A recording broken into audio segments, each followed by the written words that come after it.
with leaf and petal. Take a look at these hibiscus. Now, the biggest, I grew a hibiscus at home. Sure. In a pot. Yes. They grow what we think is pretty big. Nothing like this. You're get two of these, the turning heads hardy hibiscus. So you're gonna get the angel eyes, which is this one. That's right. And the watermelon ruffle color, which is that one. Tell us about these. Oh my gosh. Okay, well, we call this the 60-mile-an-hour plant.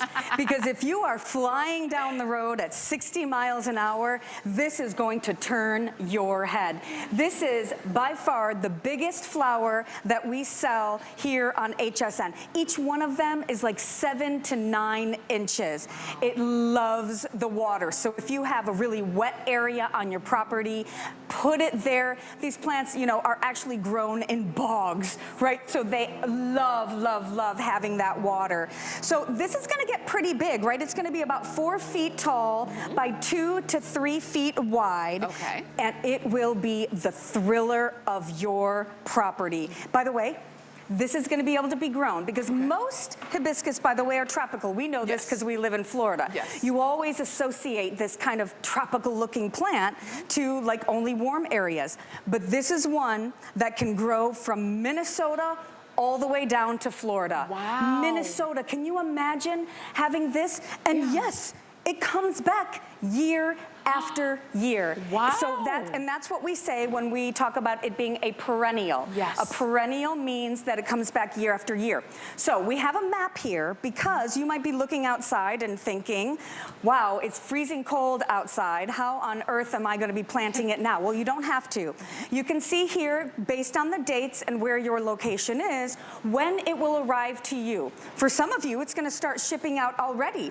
If you live up into those northern areas, you're going to be getting it sometime in May. And that's because as soon as it arrives, we want you to get it in the ground or get it into a container. So yeah, we're going to show you how this is going to come. Okay? Because it's not going to be in a small plant. You're going to get something called a bare root. Please don't be intimidated if something like this arrives. It most certainly is not dead. It is very much alive. This is what we, the professionals, use. We get these bare roots because when you go to a nursery, what you're going to be ending up paying for is the dirt and that plastic pot that it comes in. And it most certainly will not be as mature as this. So I'm going to tell you how to get it into the ground or into a container. So there is an upside and there's a downside. The downside is where you have all these roots. Do you see? It's like little pieces of hair, skinny, right? That's right, the little skinny ones. And the top is right up here. So what I do is I make a little hole here. Not sure if we can see this here. Yep, that's okay. So what you do is you make a little hole, and I use my hands. So what you do then is you put it in the container up to where those roots were.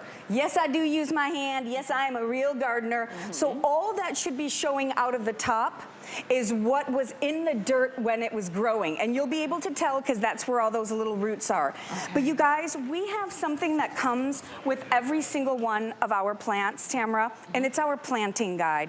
We're throwing a lot of information at you, but we have planting guides for every plant, and it's going to tell you where to plant it, how to water it, you know. Remember, this is a plant, by the way, that loves water. So whether you put it in the ground or in a container, y'all, you can drown it.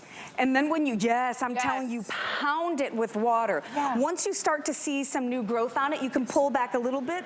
But remember, this definitely loves water. But can you imagine? And you showed us there in the pot. So I can plant it in the ground, of course, but I can also plant it in a pot. Absolutely. It'll be great either place. So, and my card says low maintenance. Oh, well, yes. I mean, well, I'll tell you, if you put it in the ground and it's in a nice wet area, you still have to get it established. I want you to be successful, so I'm not going to tell you that this plant requires zero attention, like plant it and never think about it again. But I will say, once it gets established, and this one, by the way, is probably second year.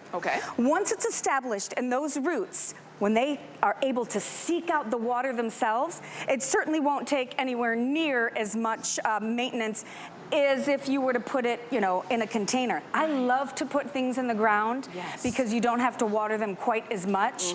But this is a great patio plant. Oh, just, if you're gonna put it in a pot, get a big one. Because look at this. This is such a stunner. And you're getting both of them. You're getting both, and we're calling this one the angel eyes, you can see, and then we also have the watermelon ruffles. You're getting both of them.